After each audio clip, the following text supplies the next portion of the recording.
오늘 하나님 말씀은 골로새서 1장 19절에서 12절까지 다 같이 일어나셔서 우리 교독하겠습니다. 골로새서 1장 9절부터 12절까지의 말씀 함께 교독합니다.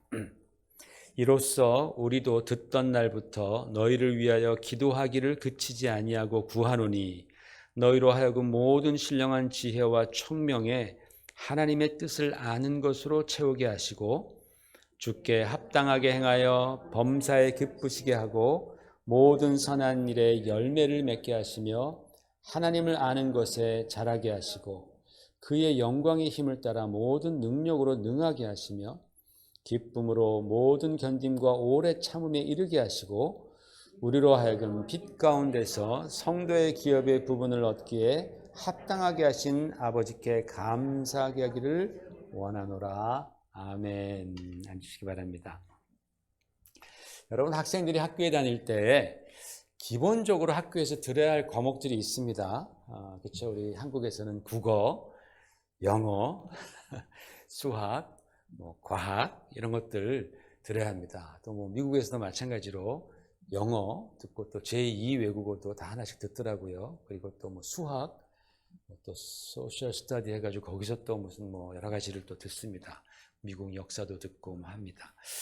이런 과목들은 내가 좋아하건 싫어하건 또는 내가 잘하건 못하건 간에 무조건 들어야 하는 필수 과목들입니다.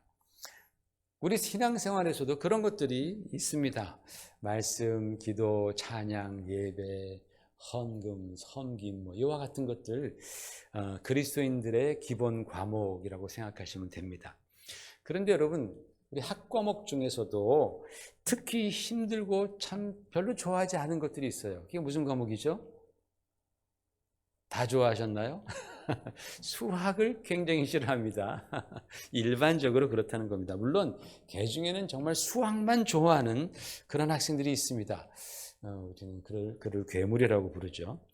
제가 아는 분의 처제 되시는 분은 나이가 40이 넘었는데 수학을 너무너무 좋아해가지고 집에서도 언제나 지금도 수학 어려운 문제집을 가지고 다닌답니다. 푼답니다. 그래서 막 애들이 막 복잡하고 막 그런 다음에 이제 애들이 학교 다 나가고 이제 유치원 가고 그러면 차분히 앉아서 수학 문제집을 푼다는 거예요. 그럼 마음이 안정이 되고 에너지가 생긴다나 어쩐다나. 우리로서는 도무지 이해가 안 되는 그런 사람입니다. 근데 이분이 심지어는 여행을 떠날 때에도 이 어려운 수학 문제를 가지고 떠난답니다. 그래야지 수학 문제를 풀면 여행 중에서 하여튼 피로가 풀리고 그 다음 여행이 즐거워진다나 어쩐다나 우리는 도무지 이해하기 힘든 그런 세계입니다. 그러나 어쨌든 일반적이고 정상적인 사람들은 이 수학을 힘들어합니다. 그러나 그래도 해야 합니다. 해야 합니다. 그거 접을 수 없습니다. 아마 우리 신앙생활 가운데 이 수학과 같은 과목이 있다면 그것은 기도인 것 같습니다. 기도가 정말 중요하다는 것들이 다 압니다. 기도 내가 해야지 다 생각합니다. 그런데 참 하기 힘든 게 기도 생활입니다. 그래도 내가 힘을 내어서 한번 내가 기도해야지 하고 눈을 딱 감고 있으면 머리가 하얘지죠. 무념무상의 상태로 들어가면서 뭐를 기도해야 할지 모를 때가 많이 있습니다. 예전에 어떤 성도님이 저에게 목사님 저는 기도하려고 해도 생각이 안 나요. 할 게 없어요. 1분을 못 넘겠어요. 그렇게 말씀했던 분이 생각이 납니다. 정말 많은 성도님들의 딜레마가 바로 여기에 있는 것 같아요. 기도하지 않는 것도 딜레마지만 기도하려고 엎드렸는데도 기도할 것이 생각이 나지 않아서 기도하지 못하는 그런 딜레마가 있습니다. 근데 여러분, 우리가 예배를 잘 드리기 위해서는 반드시 기도에 성공해야 됩니다. 우리가 예배에 성공하기 위해서 하나님이 기뻐하시는 예배자가 되기 위해서는 기도에 성공해야 됩니다. 여러분, 우리가 예배 드릴 때 우리의 예배 가운데에 기도가 얼마나 많이 그 비중을 차지하는지 한번 생각해 보십시오. 우리 예배 중에 기도가 무려 7번이나 들어가 있습니다. 7번. 굉장히 많이 들어갔어요. 그죠? 우리가 순서 항목만으로 따지면 50%가 훨씬 넘는 어마어마한 비중이 기도입니다. 물론 메인 순서가 있고 그 메인 순서 다음에 기도가 이제 동반되는, 기도로 마무리하는 그런 경우도 있습니다. 마치 꼭 기도가 약방의 감초 같은 그런 역할을 하기도 합니다. 여러분 감초 잘 아시잖아요. 콩과 식물에 단맛이 나는 그런 식물인데, 그래서 감초라고 이름을 붙였는데, 감초가 안 들어가면 한약이 너무나 써서 먹기가 힘들다고 합니다. 그래서 한방에서는 약을 지을 때마다 감초를 넣습니다. 근데 이 감초가 또 그 한방 재료 안에 들어가 있는 독을 중화시키는 그런 역할도 한다고 해요. 그래서 어쨌든 약방의 감초라는 그런 속담이 말이 생겼습니다. 기도에도 이 감초와 같은 기능이 있긴 있지만, 이 기도는 약방의 감초와는 비교할 수 없을 정도로 너무나 큰 중요성을 갖고 있습니다. 왜냐하면 기도가 없어서는 우리 신앙생활이 되지 않기 때문에 그래요. 기도가 없어서는 우리의 예배가 이루어지지 않기 때문에 그렇습니다. 얼마나 기도가 중요하면, 기도는 우리 영혼의 뭐라고 말합니까? 기도는 우리 영혼의 호흡이라고 말합니다. 기도는 우리 영혼의 호흡. 기도가 없으면 우리 영혼은 호흡이 막혀 있는 거예요. 질식하는 거예요. 죽는 거예요. 그만큼 기도는 중요합니다. 어쨌든 이 중요한 기도가 우리 예배에 몇 번 들어간다고요? 7번 들어갑니다. 처음에 시작할 때에 그 시작부에서 우리가 합심으로 기도합니다. 제가 기도하고 합심 기도할 때에 무슨 기도를 합니까? 참회 기도를 합니다. 참회 기도.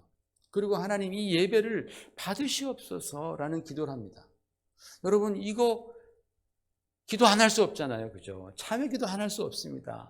하나님 이 예배 받아달라고 이 기도하지 않을 수 없습니다. 그 다음에 무슨 기도가 있습니까? 주기도문이 있습니다. 우리 예수님께서 우리에게 가르치신 유일한 그리고 완전한 기도문이죠. 우리 침례교회에서는 사도신경 대신에 바로 이 주님이 가르치신 이 기도문을 우리가 같이 드립니다. 이 완벽한 기도문 우리가 안 기를 수 없잖아요. 그죠? 뺄 수 없습니다. 그리고 세 번째로는 무슨 기도합니까? 우리가 중보 기도합니다. 우리만 편하게 신앙생활하는 것이 아니라 우리보다 훨씬 열악한 상황 가운데에 기도가 필요한 분들 위해서, 그런 나라, 그런 민족을 위해서 우리가 정말 힘을 다해서 우리가 기도하잖아요. 이거 얼마나 주님께서 기뻐하시겠습니까?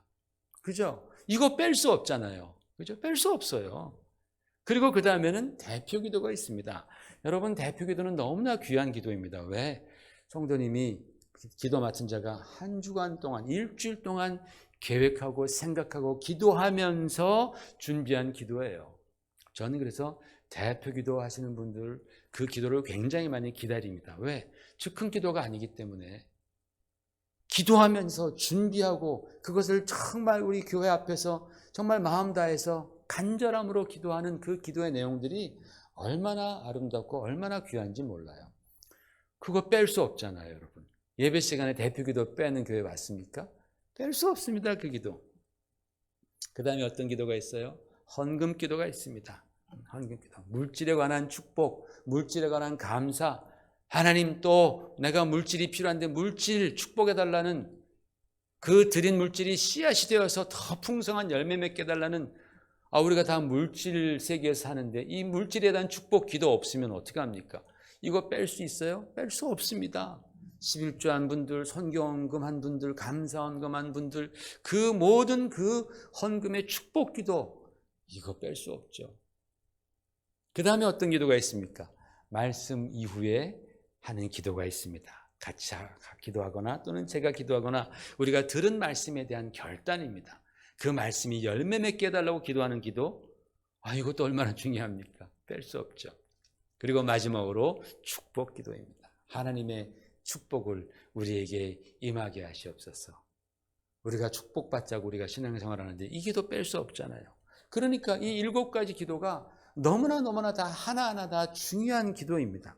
여러분 우리 가운데 이렇게 기도 순서가 많은 줄 새삼 놀라지 않습니까? 야, 우리 예배 시간에 이렇게 기도가 다양하구나. 이렇게 정말 다양한 기도들이 곳곳에 그렇게 삽입되어 있구나. 기도마다 그 중심, 내용, 제목이 다르잖아요. 그런데 여러분, 이렇게 우리가 예배 가운데 이 기도를 따라 하다 보면 그 기도 시간이 제가 재봤더니 한 10분 남짓 되는 거예요. 10분 남짓. 여러분, 말이 10분이죠. 이 10분 굉장히 긴 시간입니다. 그죠? 여러분, 기도하려고 생각해 봐요. 10분 굉장히 깁니다.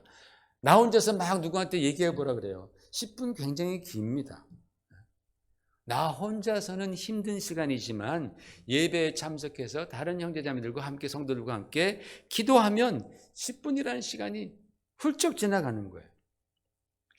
여러분, 저는 우리가 예배 중에 드리는 이 각종 기도가 정말로 중요하다고 확신을 하고 또 이 기도를 주님께서 기뻐하신다고 믿습니다.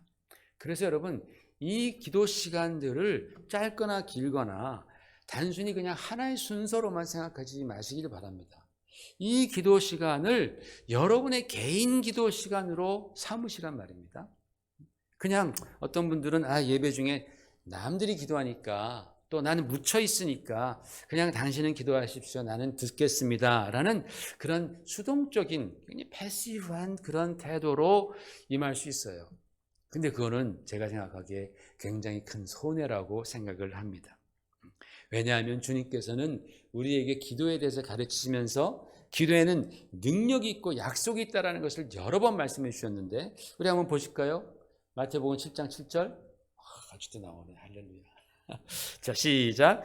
구하라 그리하면 너에게 주실 것이요 찾으라 그리하면 찾아낼 것이요 문을 두드리라 그리하면 너에게 열릴 것이니 구하는 이마다 받을 것이요 찾는 이는 찾아낼 것이요 두드리는 이에게는 열릴 것이니라. 아멘. 아멘.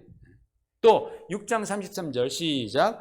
그런즉 너희는 먼저 그 나라와 그 의를 구하라 그리하면 이 모든 것을 너희에게 더하시리라. 아멘.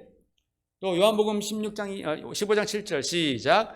너희가 내 안에 거하고 내 말이 너희 안에 거하면 무엇인지 원하는 대로 구하라 그리하면 이루리라. 아멘. 요한복음 16장 24절 시작. 지금까지는 너희가 내 이름으로 아무것도 구하지 아니하였으나 구하라 그리하면 받으리니 너희의 기쁨이 충만하리라. 아멘. 마태복음 18장 19절 시작. 진실로 다시 너에게 이르노니 너희 중에 두 사람이 이 땅에서 합심하여 무엇이든지 구하면 하늘에 계신 내 아버지께서 그들을 위하여 이루게 하시리라. 두세 사람이 내 이름으로 모인 곳에는 나도 그들 중에 있느니라. 아멘. 여러분, 성경을 보시면요, 기도에 관한 가르침이 너무나 많습니다. 정말 일부만 제가 발췌한 것이죠. 그만큼 기도는 성도의 삶에 있어서 뗄래야 뗄 수 없는 정말 불가분의 관계입니다. 너무나 중요한 것이 기도입니다. 그렇기 때문에 여러분, 이 예배 가운데에 여러분이 일주일 동안 기도를 잘 못하셨다 할지라도 우리 예배가 성공하기 위해서 예배 가운데 있는 이 기도의 순서가 내 개인 기도 시간이다. 우리가 중보기도 할 땐 좀 길게 하잖아요. 그죠? 길지도 않지만 사실은 길게 한다고 치면 그때 잘 안 돼도 내가 기도 훈련이라고 생각하셔서 정말 우리가 능동적으로 그리고 역동적으로 그리고 열심으로 여러분이 기도하신다면 예배가 살아나는 거예요. 할렐루야. 예배가 살아나는 거예요. 우리가 어떤 때는 너무 기도가 어떤 때는 조용할 때가 있어요. 물론 묵상 기도도 기도지만 그러나 성경에 보면 통성 기도도 있잖아요. 그죠? 소리쳐서 기도하라고 그런 게 있잖아요. 여러분, 저는 우리 교회에서 정말 그 중보 기도 같은 거 할 때는 정말 간절하게 내 기도가 아니고 우리 다른 형제자매들을 위해서 기도할 때 우리가 더 정말 간절한 마음으로 힘쓰고 애써서 기도하는 그런 교회가 되었으면 좋겠어요. 하나님이 그 기도를 기뻐하시고 그렇게 기도하는 우리 예배를 축복해 주실 줄 믿습니다. 아멘. 그래서 여러분, 오늘은요, 어떻게 하면 우리가 기도를 좀 더 잘할 수 있을까? 예배 때도 그렇고 우리가 평상시에도 어떻게 하면 기도를 좀 풍성하게 할 수 있을까? 어떻게 하면 맨날 내 기도만 하는 게 아니라 하나님께서 보실 때에 기뻐하시는 그런 기도들을 내가 좀 이렇게 물 흐르듯이 좀 해볼 수 있을까? 관해서 제가 실질적인 그러한 말씀을 좀 드리고자 합니다. 잘 들으시길 바랍니다. 오늘 말씀을. 여러분, 제가 2주 전에 골로새서 큐티를 우리 교회가 시작했습니다. 그 1장을 제가 읽으면서 정말 제가 여러분과 나누고 싶은 이런저런 말씀들이 많았었습니다. 그런데 고민하면서 그거 다 제가 접고 사도 바울이 골로새 교회를 위해서 드렸던 7가지 기도 제목, 오늘 읽은 본문 말씀을 제가 7가지로 정리해서 보내드렸습니다. 여러분 다 받으셨죠? 그죠? 다 받으셨으리라고 믿습니다. 제가 그 큐티를 올린 이후에 저도 새벽에 그 기도 제목을 따라서 기도했습니다. 그런데 여러분, 그 기도 제목을 따라서 기도하면 기도할수록 제가 깨달았어요. 야, 정말 이 기도 제목이 진짜 영감 있고 굉장히 논리적이고 그리고 아주 파면 팔수록 더 깊이가 있는 그런 기도이구나라고 기도하면서 참 많은 은혜를 개인적으로 받았습니다. 그래서 이 7가지 기도 제목을 이제 하다 보면은요, 금방 30분이 훌쩍 지나가는 거예요. 그래서 아이고, 내가 이러다가 다른 기도 못하겠구나 하고서 빨리 접고 다른 기도로 넘어가야 할 정도로 그 7가지 기도 제목 안에는 정말 줄줄이 사탕처럼 기도할 제목들이 너무나 많이 매달려 있는 거예요. 그래서 야, 이게 진짜 놀라운 거구나라고 생각하면서 내가 이거 우리 성도들과 함께 꼭 나눠야지. 그럼 우리 성도님들 기도 생활하는데 큰 도움이 되겠다라고 제가 마음을 먹었던 것입니다. 여러분 중에 혹시 제가 보냈던 그 7가지 기도 제목, 사도 바울의 기도 제목이죠. 그 기도 제목 받은 후부터 자신의 기도 생활에서 그 기도를 여러분 삽입해서 기도 제목 삼고 기도하신 분이 있는지 모르겠어요. 만약에 그러셨더라면 오늘 제가 드리는 말씀에 굉장히 공감이 가고 또 더 많은 깨달음이 올 줄로 믿습니다.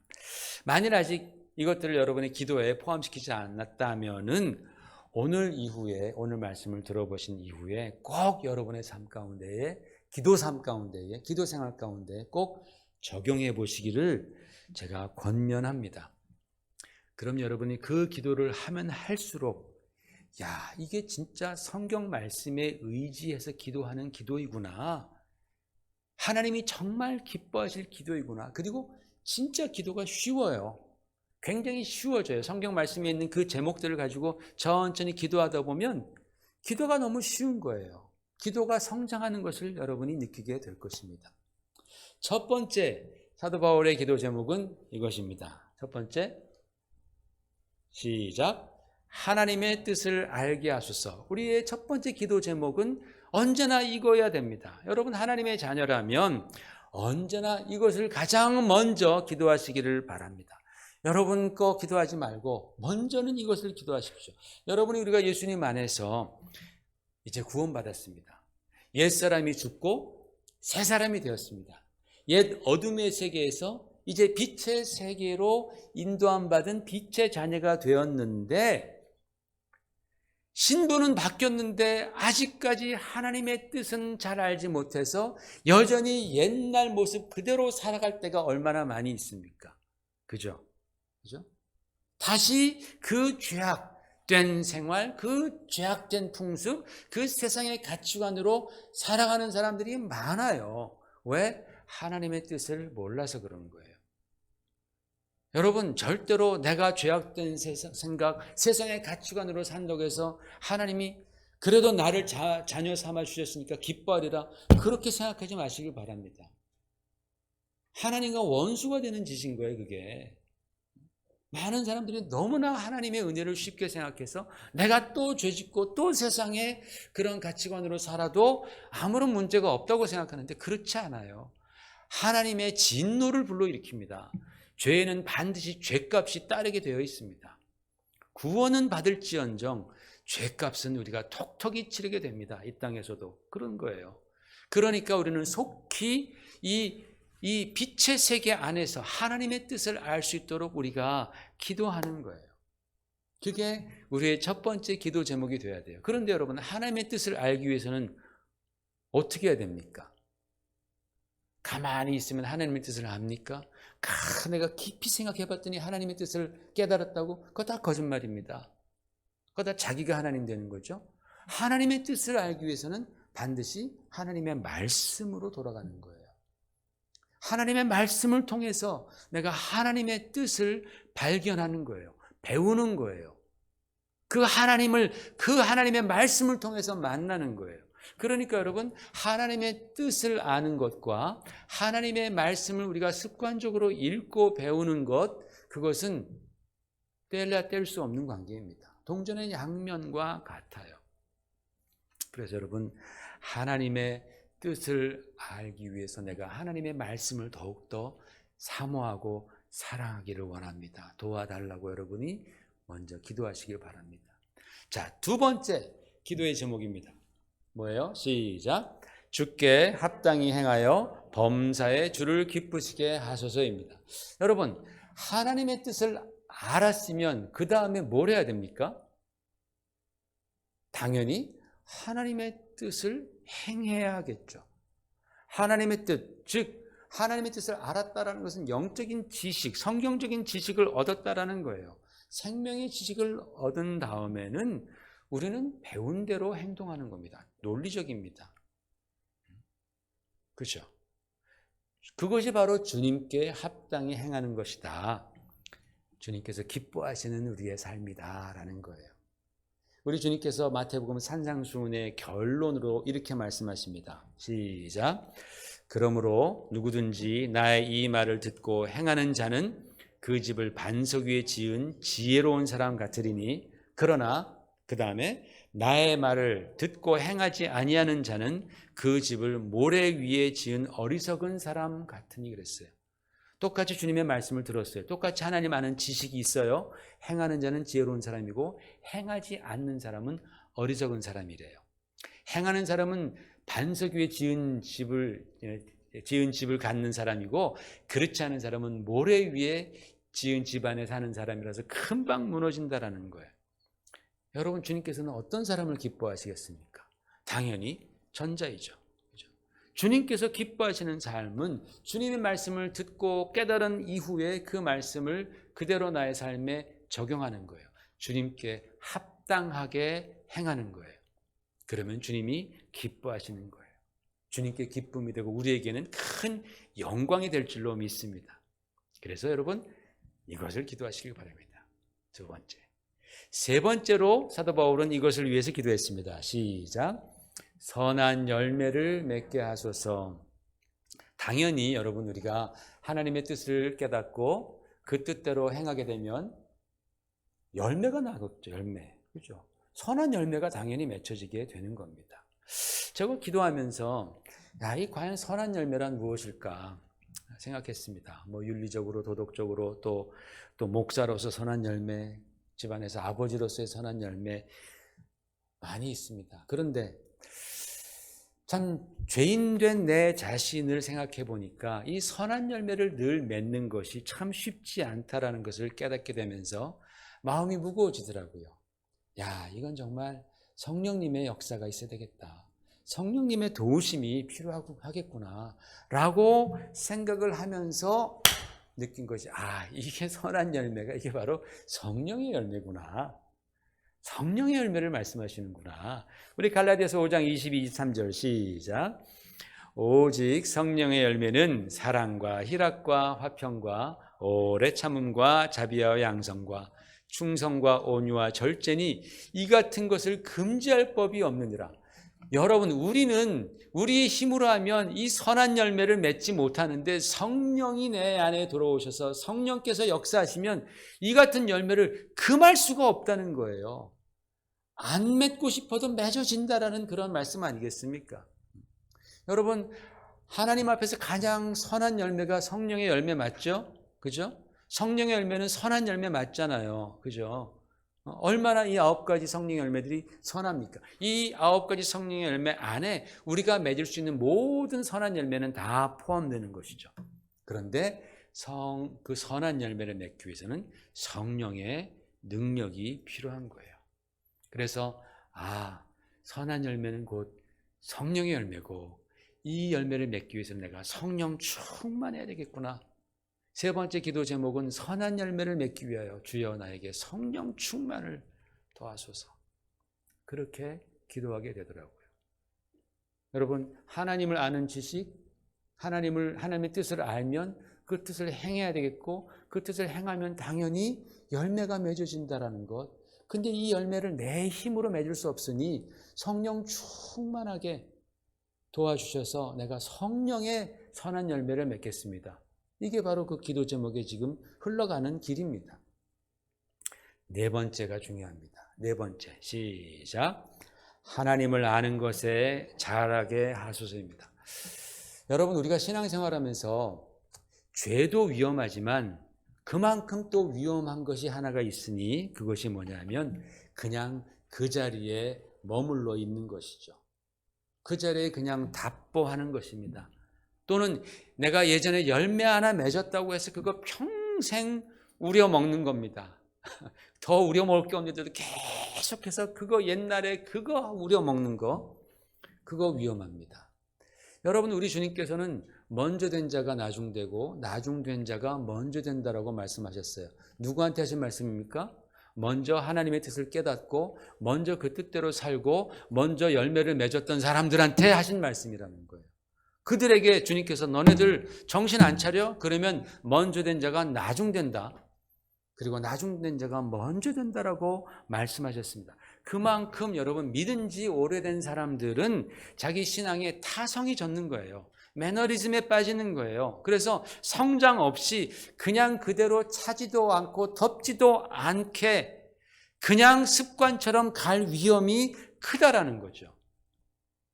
아무런 성장이 없이 자라남이 없는 거죠. 나 다 자랐다라고 생각하는 거예요. 여러분, 이게 실제로는 굉장히 위험한 거라는 거예요. 영적으로 점점 쇠약해지는 것이고 점점 연약해지는 것입니다. 여러분, 강가에서 강에 딱 들어가서 수영해 보셨어요? 강에서 내가 수영은 하지 않고 이렇게 탁 다리를 저으면서 떠 있어요. 제자리에 떠 있습니까? 아니에요. 한 10분만 해보십시오. 저 밑으로 밀려가 있습니다. 왜? 강에 조류가 있어서 그래요. 강이 흐르기 때문에 그러는 거잖아요. 여러분, 세상에 그 조류가 얼마나 무섭습니까? 우리 믿음의 사람들을 갖다가 세상의 그런 풍조와 세상의 문화들은, 그 믿지 않는 문화들은 자꾸만 밀어붙이잖아요. 우리가 가만히 거기서 떠 있을 수가 없는 거예요. 내가 성장하기 위해서 팔을 젓고 발을 젓지 않는 이상 우리는 그 자리에 서 있을 수 있기가 어렵습니다. 여러분, 신앙에 있어서 제자리는 없습니다. 성장이냐 아니면 후퇴냐, 둘 중에 하나입니다. 그래서 우리는 하나님을 아는 것에 자라가야 하는 거예요. 다시 하나님의 뜻이 무엇인지를 우리는 다시 물어보는 거예요. 내가 지금 이만큼 성장했는데 여기서부터 그냥 끝나는 것이 아니라 내가 지금 이 상황에서 하나님의 뜻은 무엇입니까? 물어보는 거예요. 다시 아까 1번으로 돌아가는 거예요. 그 다음에 그 뜻을 발견하면 내가 행하고 열매를 맺고, 거기서 또 다시 또 머무르는 것이 아니라 다시 1번으로 돌아가고, 이 1번에서 3번까지는 계속 반복되면서 성장이 생기는 거죠. 하나님의 뜻을 알아가는 그런 성장이 생기는 거예요. 마치 초등학교를 졸업하면 나 초등학교 나 졸업했어. 나 초등학교 졸업생이야. 나 이제 인생 다 알았어. 이렇게 말할 수 없잖아요. 야, 중학교 가야 돼.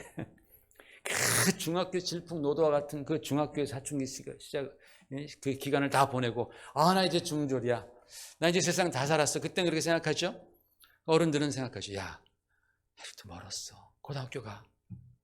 고등학교 졸업합니다. 이제 고등학교 졸업, congratulations. 난 이제 몸도 커지고 내가 다 할 수 있어. 물론 할 수 있죠. 그러나 또 살아본 사람들은 아니야, 대학 가라. 더 공부해라. 대학원 가라. 자꾸 이렇게 마치 그와 같다라는 거죠. 그와 같다라는 거. 비유하자면. 그렇게 우리는 성장해야 됩니다. 그래서 사도 바울이 에베소서에서 뭐라고 말씀합니까? 예수 그리스도의 장성한 분량이 충만한 데까지 이르도록 성장하라. 예수 그리스도의 장성한 분량에 충만에 이르기까지 너희가 성장하라. 초등학교만 마치지 말고 중학교만 나오지 말고 더 너희가 영적으로 볼 때 더 정말 대학원까지 나와라. 영적으로 볼 때 말이에요. 영적으로 볼 때. 예수 그리스도의 장성한 분량에 충만에 이르기까지 성장하라. 어떻게? 1번에서 2번, 3번을 반복하면서 계속해서 올라가는 거예요. 계속해서 올라가는 겁니다. 그거를 기도하라는 거예요. 여러분의 지금의 삶에 안주하지 말고 하나님, 제가 더 성장할 수 있도록 도와주세요. 지금 나의 이 삶, 이 위치에선 주님의 뜻이 무엇인지를 내가 알게 해주세요. 깨달았으면 또 다시 행하는 거죠. 그리고 5번째로 이렇게 기도합니다. 시작. 능력 있는 성도가 되게 하소서 그랬습니다. 여러분, 능력 있는 성도가 뭡니까 도대체? 사도 바울이 말하는 능력 있는 성도가 뭐예요? 제가 이 말씀을 묵상했습니다. 그러면서 과연 사도 바울은 서신서에서 능력을 언제 사용할까라고 생각해 봤더니 사도 바울이 말하는 능력이 dynamis라는 단어예요. 다이너마이트 할 때 그 어원이 바로 이 dynamis라는 능력이라는 단어입니다. 이 사도 바울이 사용한 이 능력을 분석해 보니까, 이 단어들을 분석해 보니까 대부분이 다 복음의 능력이더라. 전도의 능력이더라. 복음을 전할 수 있는 능력, 그리고 그런 과정 가운데에 그 복음을 전하는 증거자들을 대적하는 마귀의 권세를 파하는 능력, 세상에 높아진, 그리스도 앞에서 높아진 그 세상의 권세를 파하는 능력, 그리고 거기에 한 가지를 더 덧붙이자면 정말 그 복음을 전하고 마귀와 영적 싸움을 하는 데 있어서 부족하고 연약한 내 자신을 이기는 능력, 내게 능력 주시는 자 안에서 내가 모든 것을 할 수 있느니라 라고 말할 때 바로 그 능력, 사도 바울이 그 모든 것은 뭐겠습니까? 바로 복음을 위해서 살아가는 일 아니겠습니까? 마귀의 권세를 멸하고 세상의 그 정말 두꺼운 그 세상의 어떤 그 가치관을 성경의 가치관으로 돌파하는 그런 능력이 아니겠습니까? 그렇죠? 바로 그 능력을 말하고 있는 거예요. 여러분, 우리가 그리스도인입니다. 그리스도인으로서 능력 있는 그리스도인, 이게 뭐 어디 가서 돈 잘 벌고 어디 가서 공부 잘하는 그런 능력이 아니라 성경이 말하고 있는 능력은 복음 전파를 위해서 내 자신의 연약함, 내 자신의 핑계, 내 자신의 그런 어려움들을 극복하고 나를 묶고 있는 그 마귀를 대적하고 세상의 가치관과 맞서는 그런 능력이라는 거예요. 여러분, 우리가 1번, 2번, 3번, 4번 우리가 잘하면 이런 능력이 생겨야 되지 않겠어요? 그렇게 우리가 1번, 2번, 3번, 4번 기도하면서 우리가 잘해놨는데 여전히 능력 없이 세상 앞에서는 속절없이 무너진다면 그것은 아니지 않습니까? 그렇잖아요. 그죠? 여전히 세상의 가치관을 따르고 있고 여전히 우리가 복음을 전할 때는 쩔쩔매고 있고 그런다면 잘못된 것 아니겠어요? 그 능력을 달라는 거예요. 여러분이 기도하실 때 거기까지 기도하시길 바랍니다. 하나님, 나에게도 복음을 전할 수 있는 능력, 마귀와 대적할 수 있는 세상의 가치관과 대적할 수 있는 그런 성령적인 가치관으로 내가 무장되게 하여 주시옵소서. 분별할 수 있도록 도와주시옵소서. 그런 기도가 계속 나오는 거예요. 줄줄이 나오게 되지 않겠어요? 여기에 대해서 이 뜻을 알면. 여러분, 그렇게 능력 있는 성도가 되게 해달라고 기도하시기를 바랍니다. 5번째 기도 제목이었습니다. 6번째 기도 제목을 보십시다. 시작. 견디고 참게 하소서. 여러분, 우리가 능력 있는 성도라고 해서 어려움이 없는 것 아니죠. 교회에서도 보면요, 일 안 하는 분들은 아무런 문제가 없지만 일 열심히 하시는 분들은 언제나 문제가 있어요. 다른 사람들이 뭐 이게 잘못됐다, 뭐 이게 뭐 맛이 없다, 또는 뭐 저렇다 이렇다, 뭐 이걸 왜 이렇게 달았냐, 저렇게 하지. 일 안 하는 사람들은 말만 많이 하고 일하는 사람들은 일 실컷 하고 욕을 먹습니다. 하나님이 일하는 사람 기뻐합니다. 그죠? 아멘. 하나님 일하는 사람 기뻐해요. 저도 일하는 분이 더 좋습니다. 말하는 사람보다는. 우리는 다 일에 열심히 해서 제가 여러분들한테 뭐라 그러면 절대로 아니고 다 정말 세상에서 능력을 가지고 주의 복음의 일을 하다 보면 그러면 마귀가 가만히 있겠어요? 당연히 마귀가 가만히 안 있죠. 뒤에서 헐뜯고 환경적으로 억압을 주고 또 고난을 주고 인생의 위기가 찾아올 때가 많습니다. 많아요. 여러분, 사도 바울이 이렇게 말했습니다. 디모데후서 3장 12절 시작. 무릇 그리스도 예수 안에서 경건하게 살고자 하는 자는 박해를 받으리라. 자기 얘기입니다. 자기의 고백입니다. 경험입니다. 그러나 또 이렇게 말했습니다. 시작. 생각하건대 현재의 고난은 장차 우리에게 나타나리라. 영광과 비교할 수 없도다. 아멘. 사도 바울은 그가 복음을 향해서 달려가는 능력 있는 성도의 사도의 삶을 살아갈 때에 마귀에 언제나 부딪히면서 고난받았다라는 것을 알고 있어요. 그러나 그가 그 고난받을 때 포기하지 아니하고 그가 계속해서 인내하며 감사하며 나아갈 수 있었던 것은 장차 있을 그 영광이 지금 받는 고난과는 좋게 비교할 수 없는 엄청난 영광이었기 때문에 사도 바울은 그것을 바라보면서 그것을 견디고 능히 참았던 거예요. 그냥 견디고 참으면 안 돼요. 여러분, 우리도 그냥 견디고 참으면요, 그 안에 원망과 불평이 들어가요. 안 돼요. 그래서 사도 바울은 기뻐하며 견뎠다 그러는 거예요. 기뻐하며 인내했다 그러는 거예요. 뭘 기뻐해요? 장차 하나님께서 나에게 주실 바로 그 상급을 기뻐하는 거예요. 내가 이렇게 지금 막 매를 맞고 감옥에 갇히고 굶주리고 헐벗고, 사도 바울은 그랬잖아요. 그죠? 그래도 그는 감사하며 기뻐하며 견뎠어요. 왜? 장차 주실 그 영광이 비교할 수 없을 정도로 크기 때문에. 보십시오, 여러분. 1번, 2번, 3번 뭐였죠? 1번은 하나님의 뜻을 알게 하셔서 안대로 행하게 하셔서 주님을 기쁘게 하셔서 성령의 열매를 맺게 하기 위해서 성령 충만케 하셔서. 네 번째는 뭐예요? 성장하게 하소서. 1, 2, 3번이 계속 반복되면서 내가 성장하는 거예요. 성장하면 능력 있는 성도가 되어야 돼요. 능력 있는 성도가 되면 경건하게 살고자 하는 자는 핍박이 오는 거예요. 그 핍박을 기쁨으로 능히 이길 수 있게 해달라고 기도하라는 거예요. 너무나 논리적이지 않아요? 너무나 쉽지 않아요? 이거 기억하기가? 저만 그런 건 아니겠죠, 여러분? 마스크를 쓰고 계시니까 아멘인지 노멘인지 모르겠어. 마지막 7번째 기도 제목, 당연한 귀결입니다. 시작. 하나님 아버지께 감사하게 하소서입니다. 우리의 기도의 끝은 언제나 감사해야 되겠죠. 당연한 결과입니다. 여러분, 우리는 범사에 감사하라라는 말씀을 잘 알고 있습니다. 감사할 게 너무나 많아요. 그런데 사도 바울은 여기서 그냥 감사라고 하지 않고 뭐라 그랬냐면, 그 다음 보세요. 그 다음 넘겨보세요. 예. 우리로 하여금 빛 가운데에서 성도의 기업의 부분을 얻기에 합당하게 하신 것에 대해서 감사하라 그랬어요. 여기서 합당하게 하라는 단어가 영어로 보니까 qualify예요. qualify. 여러분, 미국에 살면서 이 qualify, 와, 여러분 편지 받을 때 qualify, you are qualified, 이거 받으면 이건 더 끝난 거예요. qualified 다음에 나쁜 얘기는 없어요. 언제나 좋은 얘기 있습니다. 당신은 장학금 받기에 qualified 됐습니다. 이 학교에 입학하기에 qualified 됐습니다.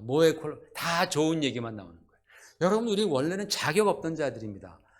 non-qualified people입니다. 우리는 다 하나님 앞에서 부족한 자들인데, 우리가 예수 그리스도의 십자가 안에서 하나님의 사랑을 힘입어서 성령의 능력 안에서 우리가 하나님께서 보시기에 qualified 됐다라는 거예요. 저와 여러분이. 할렐루야. 뭐에 qualified 됐어요? 하나님께서 그 빛의 자녀들에게 예비하신 그 기업의 일부분을 소유할 수 있는, 받을 수 있는 바로 그런 자로 퀄리파이 됐다라는 거예요. 당첨이 됐다라는 거예요. 아유, 얼마나 좋아요, 여러분. 복권이 당첨되면 얼마나 좋습니까, 여러분? 근데 복권 당첨된 사람의 90%, 95%는 다 망하잖아요. 다 비참해지잖아요. 이거는 그것과는 상관없이, 비교할 수도 없이 하늘에서 영원토록 우리에게 주시는 기업이니 저와 여러분이 거기에 퀄리파이 됐다라는 거예요. 1번에서 6번까지 기도 생활을 쭉 하면서 하나님께 그렇게 응답받고 살 때에 우리는 바로 빛 가운데서 성도의 기업의 부분을 얻기에 합당하게 해주신 그 하나님께 감사할 수 있는 것입니다. 그렇게 감사의 기도로, 믿음으로 여러분, 우리가 우기면서 믿음으로 주장하면서 하나님 감사합니다. 내가 나에게 정말 나와 같이 부족한 자에게 나를 퀄리파이 시켜주셔서 내가 하늘의 소망, 하늘의 그 보상, 영광을 얻게 하심을 감사합니다. 하늘의 기업 주심을 감사합니다. 그 기업이 뭔지는 잘 모르겠지만 정말 엄청난 기업, 천국을 본 사람들의 얘기를 이렇게 슬쩍 들어보면은 야, 이거 뭐 표현할 수도 없는, 상상할 수 없는 그런 기업들이 주어진대잖아요. 나같이 부족한 사람을 하늘 상급 얻기에 합당한 사람으로 변화시켜 주신 예수 그리스도의 십자가의 은혜와 하나님의 그 크신 사랑과 성령님의 능력에 우리가 감사하는 거예요. 여러분이 7가지 기도 제목 너무나 쉬워요. 너무나 논리적이에요. 그냥 물 흐르듯이 흘러가는 기도 제목인데 그것 안에 있는 그 깊이가 얼마나 깊은지 이것만 여러분 한번 쭉 기도할 때 훑으면요. 내가 이렇게 기도를 오래 했나? 내가 이렇게 기도가 이렇게 즐겁고 재밌나? 기도할 것들이 계속해서 성령께서 생각나게 해주실 줄 믿습니다. 기도가 쉬워집니다. 능력이 있어집니다. 여러분 그런 기도의 능력을 체험하시기를 주의 이름으로 축원을 드립니다. 같이 기도하겠습니다. 우리 시간 기도할 때 오늘 들은 말씀 생각하면서 하나님 정말 이 말씀에 의지하여서 이 사도 바울의 7가지 기도 제목은 비단 골로새 교인들을 위한 기도 제목뿐만 아니라 바로 오늘을 사는 우리들을 위한 기도 제목, 내가 기도해야 하는 제목인 줄로 믿습니다. 그래서 이 기도 제목으로 기도 생활에 성공하고 또 예배 가운데 성공하는 그러한 우리 될 수 있도록 해달라고 잠깐 1분 동안 간절하게 기도하겠습니다. 하나님 아버지 주여 감사합니다. 오늘 귀한 말씀을 통하여서 기도할 줄 모르는 우리들에게 정말 기도에 금방 지치는 우리들에게 주여 기도하는 방법을 가르쳐주시고 제목들을 주심을 감사합니다. 하나님 아버지 우리 성도들 우리가 정말 이 제목을 놓고 기도할 때에 주여 성령께서 역사하사 그 제목 안에 깊이 매달리는 그러한 또 다른 기도 제목들로 우리가 깊이 들어가게 하시고 하나님 기뻐하시는 정말 기도 올릴 수 있도록 도와주시고 그렇게 기도할 때 우리 심령의 강건함을 경험케 하시고 성령의 충만케 됨을 경험하는 그러한 복된 기도자들 다 되도록 하나님 역사하여 주시옵소서. 예수님 이름으로 간절히 기도 올리옵나이다. 아멘.